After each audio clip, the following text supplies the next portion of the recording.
Hello YouTube, this is Morgan, Airspeed Prime here at my next Star Wars The Force Awakens discussion video. This one is going to be all about Kylo Ren, our, I suppose, main villain from The Force Awakens. And yeah, really interesting character. Came out of the movie really liking the villain, in that he's different from a lot of the villains we've had in Star Wars, similar in other ways, but very, in general, different.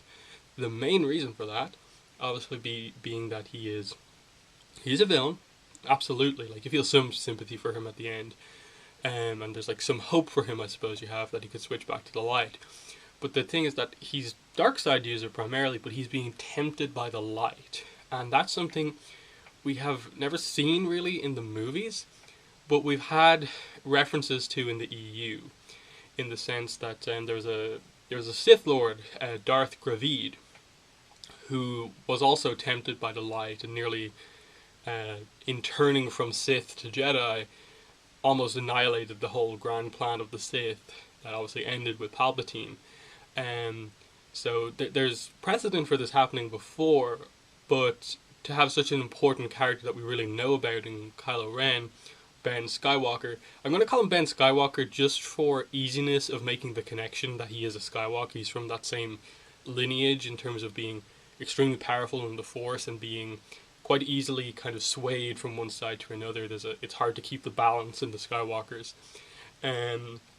So when I refer to him as Ben, rather than saying Ben Organa or Ben Solo, I will say Ben Skywalker.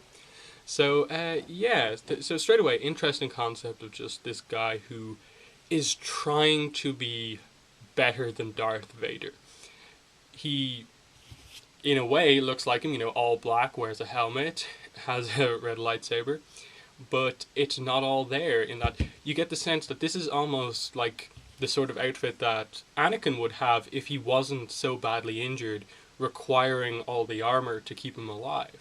That Anakin Skywalker, if he defeated Obi-Wan, probably would have gone around wearing something, maybe not exactly like this, but something similar to this, in that he still probably would have had a helmet and stuff like that. So we're kind of seeing, I suppose, what Anakin potentially would have been like had he not been turned into Darth Vader, in terms of kind of the half-man, half-machine Darth Vader. So there's an interesting idea there as well. But in general, just again, that idea that he is dark, but trying so hard to be better than Darth Vader, trying so hard to be the villain and play the role. But there's little moments throughout the entire movie that show that it's not all there. Even a lot of people say it's most of the scenes where he has the mask off that shows this, but even when he has the mask on, there's little things like Vader would always kill the kind of people who came up to him and gave him a bad report. Kylo specifically doesn't kill them. They come up to him and are they think they're going to get killed because they've obviously heard stuff about Vader and the Empire, but instead he just kind of throws a tantrum, and instead of killing the person there, he just destroys some machinery next to him, some object next to him, and specifically doesn't kill the person. As angry as he gets, and as much as he kind of threatens them, he never actually kills his officers, which is completely different to, say, General Grievous or Darth Vader. So straight away there's a sense of he doesn't just senselessly kill people, in that really the only two people we really properly see him kill in the movie are Lor San Tekka and Han Solo. Two people that both reference his past as Ben Skywalker. Obviously two different situations. One is where he's primarily on his own with his father, and then the other one right in the middle of all his troops, killing Lor San Tekka. But it's definitely a thing of he doesn't like it when people bring up the fact that his name is Ben, that he's Han Solo and Leia's son, that he's the nephew of Luke Skywalker. He doesn't like that being brought up. He seems to be obsessed with the fact that he is related. His grandfather is Darth Vader, but he's obsessed with Darth Vader, not Anakin Skywalker, because the novelization of The Force Awakens makes it very clear that Snoke specifically tells Kylo Ren that Vader was turned back to the light at the end. That he did save his son. That he had the potential to be the greatest dark side user of all time. But he messed it up because he still had sentimental feelings for his son. And that sets up in the book Kylo's need, his mission in this movie, that the task that he has to fulfill to become darker, more closer to the dark side, is to rid himself of sentimentality and kill his father, which is why he's so torn apart when in the scene when it actually happens, because of this setup scene about the fact that he knows that this is the thing that stopped Vader from being the best he could be. I won't make that happen because I want to be better than Vader. So, really interesting stuff there in that, again, like, why is he obsessed with the dark side? And this relates to, like, the past and stuff like that. Because you have to look at, like, the lineage he comes from. He's the daughter of Han and Leia. He's a nephew of Luke. He would have grown up knowing that most of his family are kind of heroes. In the sense of, like, his mother and father, war heroes. His uncle, like, why would he not be more obsessed with Luke than, like, Darth Vader? And then specifically, Luke, I would have assumed, would also have told him potentially that Anakin turned good in the end. So again, why isn't he obsessed with the Chosen One? Why is it Darth Vader that he's obsessed with? And this is where Snoke comes into play. And Snoke, clearly, like they say, like, he manipulated Kylo in some way to choose the dark side. And now, what exactly did he do here? Because if he's telling him the truth about the exact details of what Vader did, that Vader did turn to the light in the end and made a mistake at the end, so what exactly happened here?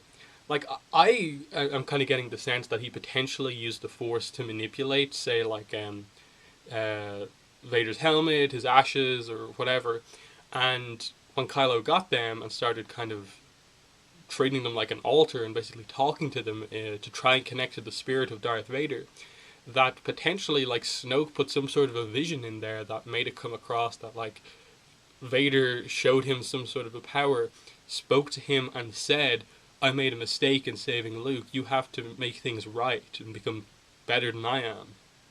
That's, to me, like, one of the an explanation that could happen, that Snoke kind of manipulated kind of some sort of a Force vision for Kylo, where he cares so much about his grandfather because his grandfather apparently showed him something. Like, that's an interesting thing. Kylo literally says to the helmet of Darth Vader, show me again, grandfather. So at some point he was shown something. What exactly this was, we don't know, but obviously it was to the point where Kylo could be manipulated enough to be full-on trained by Snoke, then betray all of the Jedi and Luke, kill all of them, and leave basically only Luke left. So it's an interesting thing, because there's definitely needs to be some sort of an explanation for why Kylo doesn't seem to care too much about Luke, in terms of, like, they're not trying to necessarily turn Luke. They kind of just don't want him in play at all, because he could turn things back in the other direction. But to some extent, Kylo is obsessed with finding out where Luke is. So that's another interesting one, just how does Kylo really feel about Luke? Because Luke is still alive. And we assume that when he killed the other Jedi, Luke was probably there.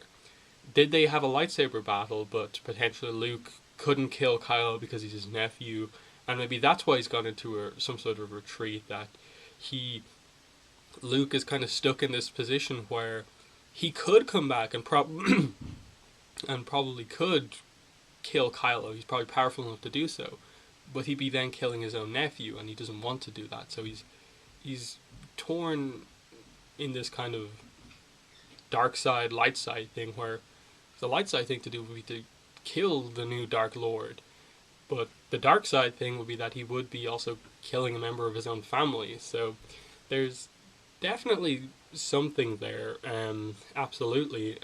So I don't really know. There's a lot of stuff that they really need to explain in terms of Kylo's relationship with his mother, father, uncle, Snoke, the relationship with Snoke, absolutely needs to be explained. And yeah, just in regards to his dark side powers, the most notable thing, obviously, is his force powered the ability to seemingly stop time. In that, it's not just that he uses the force to block a blaster bolt, or he uses the force to like choke someone and kind of hold them in place. No, he literally seems to be able to use the force to kind of create a bubble around a blaster bolt and just hold it in place, like stop time almost around it. And he can do that with people as well. That's a power we've never seen before, so he must have learned that from Snoke, or potentially this was the power that Vader showed him, but we're not really sure. So there's something about the power, and that technique does show how powerful he is in the Force. That he's the only one they've ever established to be able to use this ability. Um, on the other side of things, his lightsaber combat doesn't seem all that great. Like, it must be really good to be able to defeat all of the other Jedi in training and potentially have dueled Luke and escaped, even if maybe Luke didn't want to kill him. So he's had enough training with a lightsaber to be considered good enough. Now, I think this is where talking about his unique lightsaber does deserve some sort of a mention. Now, if you've been following my channel for a while, you probably know that I did a kind of reaction video to the first Force Awakens trailer, or at least the first one where we got to see the lightsaber. And I really wasn't a big fan of it. I thought it was very impractical and didn't make any sense. Now that I've read some of the extra material, seen its use in the movie, I don't have much problem with it, really. Because here's the thing, it's not a crossguard directly. Like, it's not specifically used for defense like a normal crossguard and a sword is. Because he never uses it in that way in the movie. He never blocks a lightsaber strike with the two bits coming out of the side. He uses them for attack, but never for offense. Because if you read the visual dictionary that came out the day the movie came out, they have a cross section of Kylo's lightsaber, and they establish that the key thing that makes his lightsaber the way it is that his lightsaber crystal that powers his lightsaber is a cracked crystal. So it unleashes much more powerful than a kind of full crystal that isn't cracked. And because of that, that's why his blade kind of crackles and has like an effect to it. And it's also why these things are not cross guards, they're actually vents to vent out extra energy. And so they end up kind of making two kind of cross guard lightsaber things on the side, but they're not kind of lightsaber beams in the same way that the main blade is, because they are more like kind of flames coming out of the side, in the sense of like a lightsaber blade is plasma trapped in a magnetic kind of a magnetic field that keeps it to like the certain length, whereas with these they are just a pure energy coming out of the sides, and so it is more like just a kind of plasma blowtorch type thing coming out of the sides to kind of so the lightsaber doesn't explode. So it's a very crudely put together lightsaber that requires vents that he can sort of use to his advantage, but it's not the most perfect lightsaber. Now, why is his crystal cracked? My theory would be perhaps that if he has the helmet and a charred remains of Darth Vader, why doesn't he have his lightsaber crystal? Like, maybe the actual hilt was destroyed, but could he not have Darth Vader's crystal? Like, that was perhaps cracked when it fell? If he can get all this other stuff back, and Luke's lightsaber can come back, Anakin's lightsaber, it makes sense that, it would also come back for Darth Vader. That's a just brief explanation. There has to be, I think, some reason for why he uses a cracked crystal and not a full one that's not cracked. But it still means that the lightsaber has, some problems, but it's not as bad as you think, because they're not specifically 100% meant for defense. They're probably not in any way meant for defense, because to me, like, if you ever attempted to block something with those things, you get the sense that it wouldn't have the same effect of lightsaber on lightsaber. And obviously, like, if you in any way like put a lightsaber through one of the exhaust vents, the lightsaber would just explode. There'd be so much energy coming out of it. So you could tell it's a lightsaber that suits the character, kind of slightly unstable, effective, but unstable still. So yeah, and then I suppose I'll talk about the lightsaber fighting now as well. The actual fights he has against Finn and then Rey. He is injured during these fights, of course, in that he took a Chewbacca blaster bolt, bowcaster bolt to the kind of lower abdomen kind of area, and he constantly punches the wound as well to try and, I suppose, power up the dark side. But it doesn't appear to do anything. It just appears to kind of hurt him more. So he's very hindered during the fights in the sense of like he's maybe not as fast as he could be. He's kind of distracted by his injury, but he still is a guy who's had at least 10 years of training in the Force and using a lightsaber potentially. And he's going up against Finn, who has some training with melee weaponry, but for the most part is more specialized to blasters and stuff like that. And Finn has obviously, I think, never used a lightsaber before, which, a lot of people say that, if you can use any sort of melee weapon, you can pretty easily adapt to a lightsaber. And to some extent that's true, but the feel of a lightsaber that's like established in the universe is very different than any other bladed weapon, because obviously it's an energy blade, so the weight of it's kind of off. So I don't think it's like an absolute thing where it's just like you pick up a lightsaber and you know to use a sword, it's just straight away good. It takes some getting used to. But this fight is kind of, it's basically Kylo in control. Finn gets a kind of random slash across Kylo's arm because he's so like distracted, and he just instantly comes back and takes Finn out. So like it's a fairly okay fight. Again, from a choreography point of view, I don't think there's anything amazing in this movie in terms of lightsaber combat, in that there's not a lot of long sequences of like attacks, in that like at most there's maybe 4 or 5 times, like maybe more, closer to 10, like 7-8 times that the blades actually clash before they cut to the next shot, and they're kind of doing something with the terrain to avoid actually fighting rather than an actual like full-on lightsaber fight. So they definitely held back with a lot of these fights in terms of doing any sort of fancy choreography. It really kind of takes away a little bit from the scene for me, in that I don't think the fights are as good as they could be.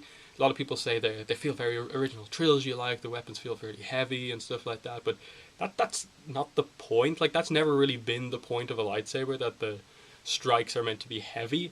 Again, like, it's an energy weapon. Like, the strength of it comes from the strength of the person, not the like weight of the weapon. So to some extent, lightsaber combat is meant to be somewhat fast, because you are swinging a weapon that doesn't have any kind of weight to it, so you have to be quite quick. Now, obviously, I think they will improve that, because they specifically say at the end of this movie that Kylo and Rey are both going to be trained, probably. But then the fight with Rey and Kylo is interesting, because I think ultimately the takeaway from this fight is that before Rey kind of connects to the Force, Kylo's in complete control. She's just barely staying in the fight by just kind of blocking randomly his attacks to the side, or just running backwards and using the train.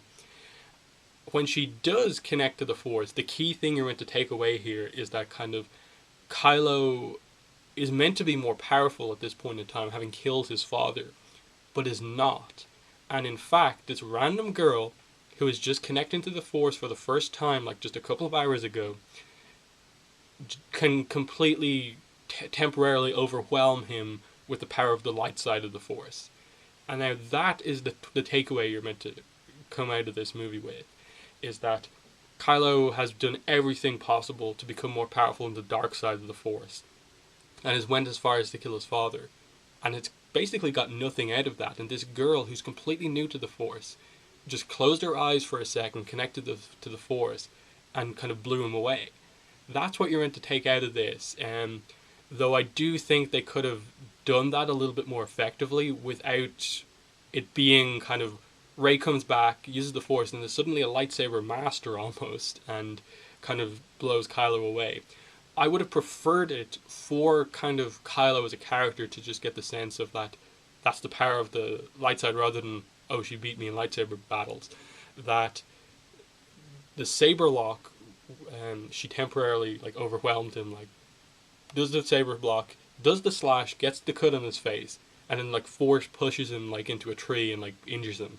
To me, that's like a really quick way to just show that she overwhelmed him with like a temporary burst, her awakening, rather than like a protracted 2-3 minute lightsaber duel and all this other stuff happening.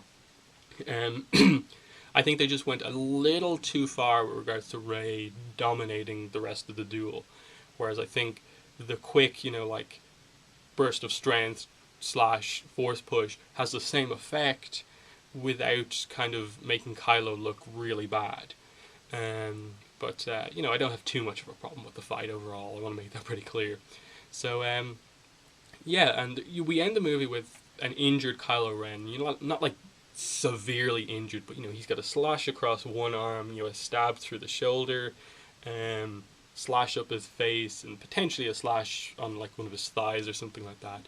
There's a lot of cuts that Rey got in him that seemed to just like tear off bits of his clothing rather than actually injure him. But he survives the destruction of Starkiller Base and is going to train with Snoke. And I'll address that in a minute in terms of some speculation on him going forward. But let's go back to the Han Solo scene, the actual death scene here. This is really interesting. I talked about the whole scene from the novelization with sentimentality, and it comes down to this in the moment. Han Solo comes out to confront him, calls him Ben, tells him to take off the mask, and Han is basically convincing him to kind of come with him and like go against the dark side. Like he's very much going to go with him in the sense of like it's not that Kylo's like tricking Han or something like that. That he's honestly like conflicted about this. This is a struggle for him to just simply stab his father and kill him. And he's about to go with Han until symbolically the light goes out. The sun is drained. But it kind of snaps Kylo out of the moment temporarily, and it's just like, oh, the thing is charged, I gotta go quickly, and then he does it.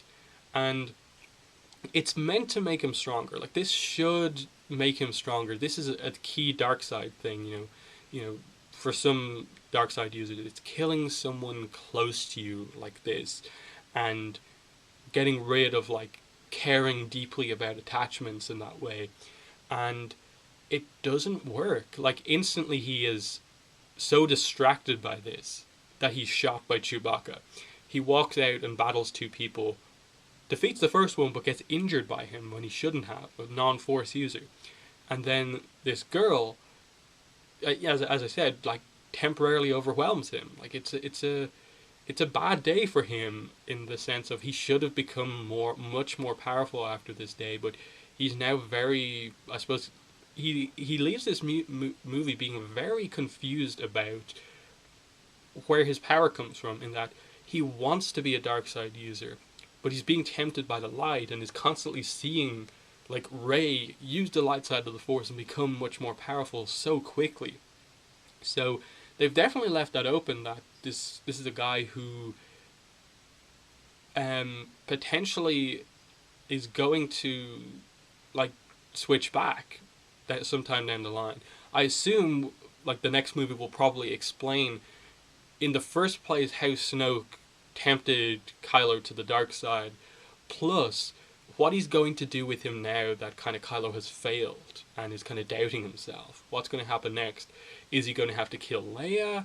Is it going to have to be Luke or Rey or what? Like, what is Kylo's next bit of training going to properly be? Is it going to be Sith lightning or something like that? Are they going to give him a power like that? I'm not fully sure.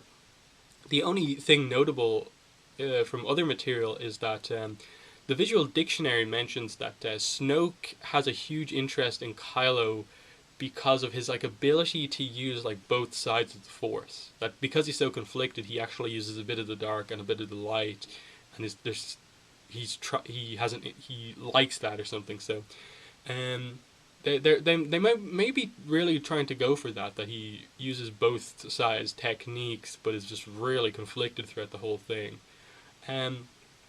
Ultimately, I think what they're perhaps going for here is that the final duel will be between Kylo and Rey, and it will be between the guy who wants to become like Darth Vader and is obsessed with his heritage and stuff like that, becoming darker, versus the kind of unknown, trained by Luke, light side kind of beacon of hope, and this randomer kind of shows the Skywalker lineage that it's not all about like where you come from, what your lineage is, that it's about how you use the Force and stuff like that, the power of the light or something like that. I can see them maybe going down that road a bit, that her not being related to Kylo in some way, and them not being from the same family, and her beating him kind of shows him that it's not all about what came before, that doesn't necessarily determine your destiny or something like that. That, you know, what do you want to do, Kylo?